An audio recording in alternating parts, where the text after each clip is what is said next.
السلام علیکم ورحمۃ اللہ۔ ترجمہ تفسیر القرآن الکریم، سبق نمبر 855، سورۃ النور، آیت 27 تا 28، پارہ نمبر 18۔ اعوذ باللہ من الشیطان الرجیم۔ یا ایھا الذین آمنوا لا تدخلوا بیوتا غیر بیوتکم حتی تستأنسوا وتسلموا علی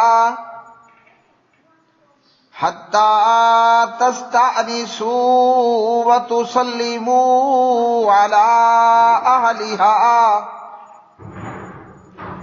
ذالکم خیر لکم لعلکم تذکرون۔ فإن لم تجدوا فیہا احدا فلا تدخلوها حتی یؤذن لکم، وَإِن قِيلَ لَكُمُ ارْجِعُوا فَارْجِعُوا هُوَ أَزْكَىٰ لَكُمْ وَاللَّهُ بِمَا تَعْمَلُونَ عَلِيمٌ۔ اے لوگو جو ایمان لائے ہو، اپنے گھروں کے سوا اور گھروں میں داخل نہ ہو یہاں تک کہ انس حاصل کر لو اور ان کے رہنے والوں کو سلام کہو، یہ تمہارے لیے بہتر ہے تاکہ تم نصیحت حاصل کرو۔ پھر اگر تم ان میں سے کسی کو نہ پاؤ تو ان میں داخل نہ ہو یہاں تک کہ تمہیں اجازت دی جائے، اور اگر تم سے کہا جائے واپس چلے جاؤ تو واپس ہو جاؤ، یہ تمہارے لیے زیادہ پاکیزہ ہے، اور اللہ جو کچھ تم کرتے ہو اسے خوب جاننے والا ہے۔ یا ایھا، اے الذین، وہ لوگو جو آمنو، ایمان لائے ہو، لا تدخلوا، نہ تم داخل ہو، بیوتن، گھروں میں، غیر بیوتکم، سوائے اپنے گھروں کے، حتی تستانسوا، یہاں تک کہ تم اجازت لے لو، وتسلموا، اور تم سلام کر لو، علی اہلہا، ان کے اہل خانہ پر، ذالکم، یہ خیر، بہت بہتر ہے، لکم، تمہارے لیے، لعلکم، تاکہ تم تذکرون، نصیحت حاصل کرو۔ فإن، پھر اگر لم تجدوا، نہ تم پاؤ، فیہا، ان میں، احدن، کسی کو، فلا تدخلوها، تو نہ تم داخل ہو ان میں، حتیٰ کہ یؤذن، اجازت دے دی جائے، لکم، تمہیں، وَإِنْ، اور اگر قیلا، کہا جائے، لکم، تمہیں، ارجعوا، تم لوٹ جاؤ، فارجعوا، تو پس تم لوٹ جاؤ، ہوا، یہ، یعنی یہ واپس ہو جانا، ازکا، بہت پاکیزہ ہے، لکم، تمہارے لیے، واللہ، اور اللہ، بما، اس کے ساتھ جو، تعملون، تم عمل کرتے ہو، علیم، خوب جاننے والا ہے۔ پیارے بھائیوں اور بہنوں، سورۃ النور کی آج کی سبق میں یہ دو آیات مبارکہ، اللہ رب الرحمن نے یہاں ایک اصول اور ضابطہ اور قانون بیان کیا۔ کسی کے گھر میں داخل ہونا ہے تو پہلے اجازت لینی ہے، دستک دینی ہے، بغیر اجازت کے کسی کے گھر میں داخل نہیں ہونا۔ اور یہاں ان آیات کے بیانات کا مقصد یہ ہے کہ زنا ہو یا تہمت اور بہتان ہو، زنا کے راستوں کو بند کیا جائے اور تہمت اور بہتان کے راستوں کو بھی بند کر دیا جائے۔ نہ کوئی حقیقتاً زنا کا ارتکاب کرے اور نہ کوئی بہتان اور تہمت کا شکار ہو، نہ کسی کو تہمت اور بہتان لگانے کی گنجائش پیدا ہو۔ جب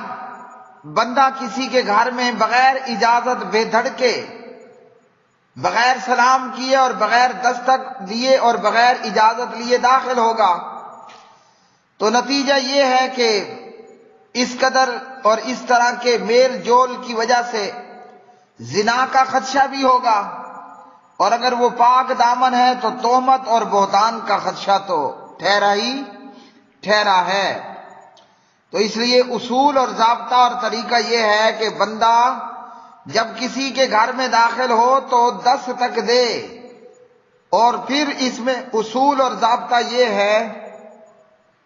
کہ جب اندر گھر والے پوچھیں کہ کون، تو وہ جواب میں کہے کہ میں فلاں ہوں، اپنا نام لے کر کہے۔ مثال کے طور پر اس کا نام اگر ہے اسامہ تو وہ کہے کہ میں اسامہ ہوں۔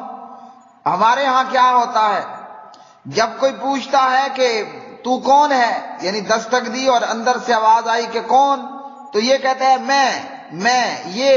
طریقہ بھی درست نہیں ہے۔ کسی کے گھر میں داخل ہونے سے پہلے دستک دینی ہے، اور اگر 3 دفعہ کی دستک دروازہ کھڑکانے پر اجازت نہ ملے تو واپس پلٹ جانا چاہیے،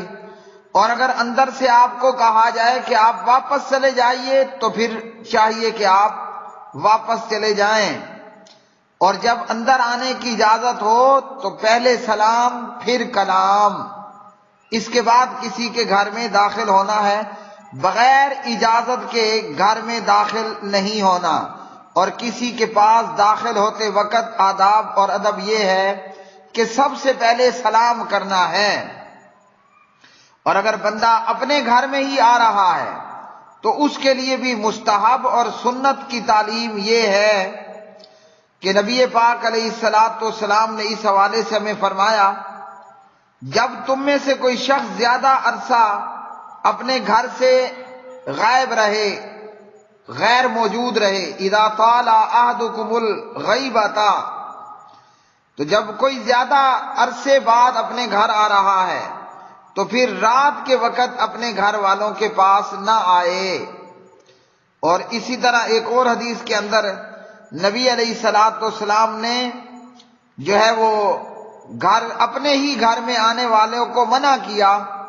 کہ زیادہ عرصے گھر سے غائب رہنے والے شخص کو حضور نے منع کیا کہ گھر والوں کی خیانت یا غلطیوں کو تلاش کرنے کے لیے رات کے وقت وہ اچانک اپنے گھر میں آ جائے، تو اپنے آنے کی بھی پہلے اطلاع دینی چاہیے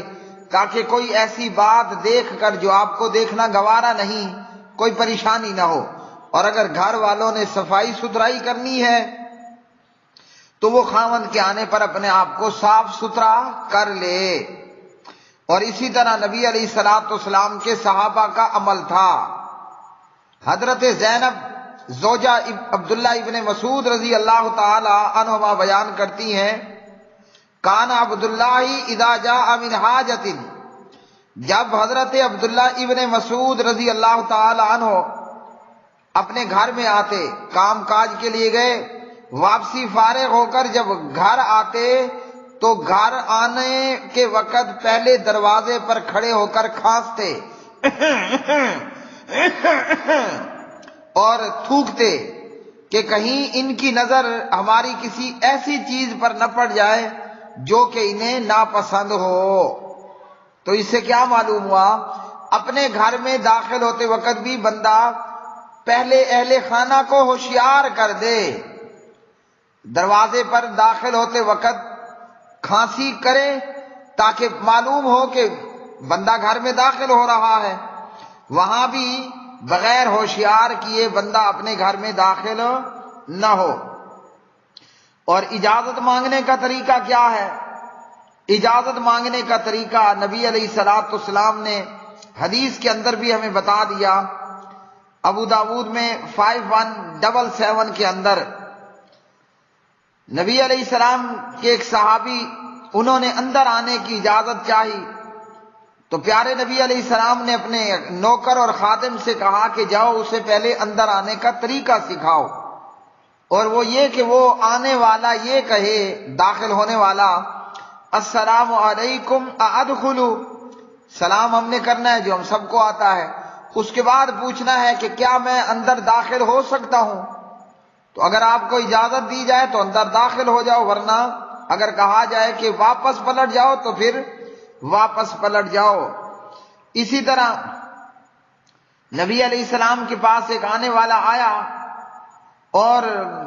سلام نہیں کہا، اجازت نہیں مانگی اور سیدھا اندر آ چکا، تو اللہ کے رسول نے اسے فرمایا صلی اللہ علیہ وسلم ارجع فقل السلام علیکم، دوبارہ واپس جاؤ اور سلام کر کے آؤ، تو بغیر سلام کے بھی نہیں آنا۔ اور اگر 3 مرتبہ دستک دینے اور اجازت مانگنے پر جواب نہ آئے، اجازت نہ ملے، تو پھر واپس چلے جانا چاہیے۔ صحیح بخاری، حضرت ابو موسیٰ رضی اللہ تعالی عنہ اس کے راوی ہیں، حدیث نمبر 6245، اور اسی طرح حضرت حذیل رضی اللہ تعالی عنہ ابو داود میں 5174 پر 5174 فرماتے ہیں کہ میں نبی علیہ السلام کے دروازے پر آیا اور دروازہ کھٹکھٹایا، دستک دی، تو اللہ کے رسول صلی اللہ علیہ وسلم نے پوچھا کون؟ انا، بلکہ اس حدیث میں حذیل کی روایت میں ہے کہ میں دروازے کے سامنے کھڑے ہو کر اجازت مانگنے لگا۔ اب بندہ جب بالکل دروازے کے سامنے کھڑا ہو جائے تو اندر موجود لوگ نظر آتے ہیں، تو اس حدیث میں اللہ کے رسول نے فرمایا کہ جب کسی کے دروازے پر آؤ تو بالکل سامنے نہیں کھڑے ہونا، دروازے کے دائیں یا بائیں جانب سائڈ پر کھڑے ہو کر اندر آنے کے لیے اجازت مانگنی چاہیے۔ بعض لوگوں کی عادت ہوتی ہے وہ دروازے پر آ کر اندر جھانک بھی رہے ہیں اور اندر داخل ہونے کی اجازت بھی مانگ رہے ہیں۔ کیوں کہ اجازت اس لیے مانگی جاتی ہے کہ نظر نہ پڑے، ٹھیک ہے جی۔ اب آپ پہلے ہی تک رہے ہو گھر میں تو پھر اجازت مانگنے کا کیا مطلب؟ اسی طرح حضرت ابو ہریرہ رضی اللہ تعالی عنہ نبی علیہ السلام سے بیان کرتے ہیں، صحیح بخاری کے اندر 6888 نمبر پر 6888، اگر کوئی آدمی تمہارے گھر میں جھانکے اور اسے تمہاری طرف سے اجازت کوئی نہیں ہے تو کنکری مار کر اس کی آنکھ پھوڑ دینی چاہیے، اور اس آنکھ پھوڑ دینے پر کوئی قصاص اور دیت بھی نہیں ہوگی۔ تو اس حدیث سے ہمیں کیا معلوم ہوا؟ معلوم ہوا کہ کسی کے گھر میں جھانکانا یہ بہت بڑا جرم ہے، یہاں سے بھی زنا کے راستے کھلیں گے، اور نہیں تو کسی اور نے دیکھ لیا تو وہ آپ پر تہمت اور بہتان بھی لگا دے گا۔ تو کسی کے گھر میں تاک جھانک بھی نہیں کرنی۔ اللہ ہمیں ہدایت دے، معاف فرمائے، اور ہم سب کو اللہ رب الرحمن اس سے بچائے۔ فرمایا یہ تمہارے لیے بہتر ہے۔ اس میں بہتری کی بات یہ ہے کہ اجازت لے کر جانے سے زنا کے راستے نہیں کھلیں گے، اور اجازت لے کر جانے سے کوئی آپ پر تہمت بھی نہیں اور بہتان بھی نہیں لگا پائے گا۔ اور پھر فرمایا اگر گھر میں کوئی موجود ہی نہ ہو اور آپ کو اجازت بھی نہ ملے تو پھر یہ نہیں کہ خالی گھر دیکھ کر اس میں گھس جاؤ، داخل نہیں ہونا، اور اجازت نہیں ملی تو بھی داخل نہیں ہونا، اور اگر کہا گیا کہ واپس چلے جاؤ تو پھر واپس پلٹ جاؤ۔ بعض دفعہ ایسا ہوتا ہے کہ ہم کسی کے گھر پر گئے اور وہاں کوئی موجود نہیں تو گھر میں داخل ہو جاتا ہے بندہ،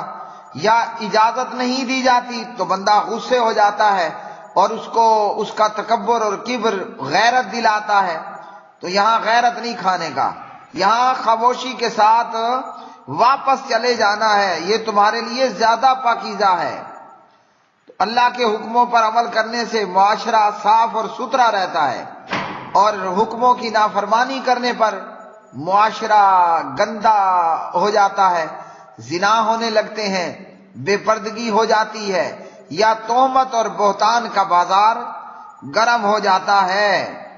اور فرمایا جو کچھ تم کرتے ہو اللہ جانتا ہے، مطلب اللہ رب العالمین وہ دلوں کے بھید جاننے والا ہے، اسے معلوم ہے، وہ پروردگار جانتا ہے کہ اس کی نیت اچھی ہے اور اس کی نیت بری ہے۔